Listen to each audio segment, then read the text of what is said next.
یا صلی وسلم دائما ابدا علی حبیب۔ میں مرتے دم تک اٹھ نہ پاؤں گا، لیکن کہتے ہیں کہ ایک دن میں لیٹا ہوا تھا، جہاں میں لیٹا ہوا تھا اس کے تھوڑی دور پر میں نے دیکھا کہ ایک سانپ ہے اور ایک بلی کا بچہ، بلی کا بچہ سانپ آگے بڑھ رہا ہے، بلی کے بچوں کو اپنے منہ میں دبایا اور اس کے بعد آگے بڑھنے لگا۔ اسی دوران بلی کی ماں آ جاتی ہے، جو بچے کی ماں تھی وہ آ جاتی ہے۔ جب اس نے دیکھا کہ میرے بچے کو سانپ لے کر جا رہا ہے، بہت اس نے کوشش کی لیکن سانپ کے خوف سے آگے نہ بڑھ سکی۔ یہ کہتے ہیں کہ ایک ماں کی ماں کا تڑپتے ہوئے دیکھ کر میں بے چین ہو گیا، اگرچہ وہ جانور تھی لیکن میں بے چین ہو گیا۔ ایک ماں اپنے بچے کے لیے کس طرح تڑپ رہی ہے۔ میں نے اپنے عصا سے، اپنے ڈنڈے سے میں نے سانپ کو مارا، جیسے ہی میں نے مارا ویسے سانپ اس بچے کو چھوڑ کر چلا گیا، اور وہ بچہ، بلی کا بچہ اپنی آواز میں وہ اپنے ماں کے قریب پہنچتا ہے۔ اسی درمیان وہ بلی آواز کے ساتھ اس آواز لگاتی ہے، اپنی آواز میں آواز لگاتی ہے۔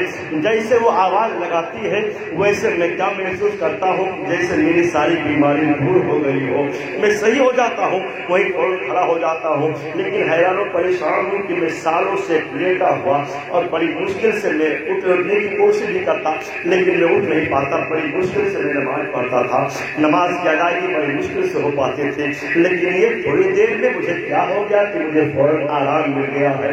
کہتے ہیں میں جب رات میں سویا، مجھے نیند آئی تو میری قسمت بیدار ہو گئی۔ نبی کونین کی آمد ہوئی۔ یاد رکھو مسلمانوں، میرے آقا اگر کسی کے خواب میں آتے ہیں تو برحق آتے ہیں، میرے آقا اگر آتے ہیں تو صحیح آتے ہیں، میرے آقا کی شکل شیطان اختیار نہیں کر سکتا ہے۔ یہی یہ عقیدہ مل گیا۔ لوگ کہتے ہیں نبی ہماری طرح ہے، نبی بڑے بھائی کی طرح ہے۔ میں کہنا چاہوں گا تم نبی کی برابری کیسے کر پاؤ گے جب خواب کی برابری نہیں ہو پا رہی ہے۔ ہمارے خواب میں اگر کوئی آئے تو شیطان آئے، ہمارے خواب میں شیطان کسی کی بھی شکل میں آ سکتا ہے، لیکن اگر نبی آ رہے ہمارے خواب میں تو نبی برحق آ رہے ہیں۔ من رانی فقط رال حق، جس نے مجھ کو دیکھا حقیقت میں اس نے مجھ کو ہی دیکھا، حقیقت میں دیکھا۔ میرے آقا علیہ السلام حقیقت میں تشریف لاتے ہیں، تو اگر کوئی دنیا کا آدمی دوسرا آئے تو وہ شیطان اس کی شکل میں آ سکتا ہے، لیکن نبی آئے تو نبی کی شکل شیطان اختیار نہیں کر سکتا ہے۔ تو جب خواب میں آنے کی برابری نہیں ہو سکتی ہے تو نبی کی ذات کی برابری کیسے ہو سکتی ہے؟ اے مسلمانوں، وہ نبی کونین کو خواب میں دیکھ کے میرے آقا علیہ السلام مسکرائے۔ میرے نبی کونین علیہ السلام کی بارگاہ میں کہتے ہیں میں بھاگا ہوا، میں نبی کونین کے دامن کرم سے نپٹنا چاہ رہا تھا، میں نے اپنے آقا کو دیکھا تو میں بچل گیا۔ اے مسلمانوں، جو امتی ہم جیسے گناہگار اگر نبی کونین کا کرم ہو جائے، نبی کونین تشریف لائے تو کون ایسا گناہگار امتی، نبی کا کون ایسا امتی ہے جو مچلے نہ؟ یہاں مولانا آفاق صاحب ابھی گئے تھے عمرہ کرنے، مچل رہے ہیں، میں گیا تھا، نبی کا کرم ہوا اور میں گیا نبی کونین کے دیار میں میں نے حاضری دی۔ الحمدللہ یہ نصیبے کی بات ہے مسلمانوں۔ اب یہ کہہ رہے تھے کہ بہت سے پیسے والے ہیں، پراپرٹی ہے آپ کے پاس، بینک بیلنس ہے، ہونا چاہیے کہ اگر اللہ آپ کو دے تو پہلے کہیں دوسرے جگہ کا سفر کا ٹکٹ نہ کٹائیے، پہلے مدینہ شریف کا ٹکٹ کٹائیے۔ ایک بار مدینہ شریف چلے جائیے، قسم خدا کی آپ کو پھر کہنا نہیں پڑے گا۔ اگر ایسے موقع پر یہ کہا جائے گا کہ ایک طرف آپ کو پیرس، لندن، سوئٹزرلینڈ، آپ کو پوری دنیا کی جو اچھی اچھی جگہیں ہیں سارے ٹکٹ آپ کو دیے جا رہے ہیں، ایک طرف مدینہ شریف کا ٹکٹ ہے، تو سب کو ٹھوکر مار دو گے اور مدینہ کے ٹکٹ کو سینے سے لگا دو گے اور کہو گے کہ ہم مدینہ شریف جائیں گے۔ اے مسلمانوں، بس ایک بار چلے جائیے، یہ نصیبے کی بات ہے، جس کا بلاوا آ جائے وہ ضرور جاتا ہے۔ کہنے والے نے کہا ہے کہاں کا منصب کہاں کی دولت، قسم خدا کی یہ ہے حقیقت، جنہیں بلایا ہے مصطفیٰ نے وہی مدینے کو جائے۔ اور کہاں ہم گناہگار جیسے لوگ، اور نبی کونین کا وہ دیار، جس دیار کے آب و ہوا میں شفا ہے، جہاں فرشتوں کا نزول ہوتا ہے، 70,000 فرشتے صبح آتے ہیں، 70,000 فرشتے شام کو آتے ہیں۔ وہ دیار وہ عظیم دیار ہے، جسے چاہا اپنا بنا لیا، جسے چاہا در پہ بلا لیا۔ یہ بڑے کرم کے ہے فیصلے، یہ بڑے نصیب کی بات ہے۔ اللہ تعالی ہم سبھی کو توفیق دے، مدینہ جاؤں پھر آؤں، مدینہ پھر جاؤں، الہی عمر اسی میں تمام ہو جائے۔ حضرات، تو اب خواب میں میرے آقا تشریف لائے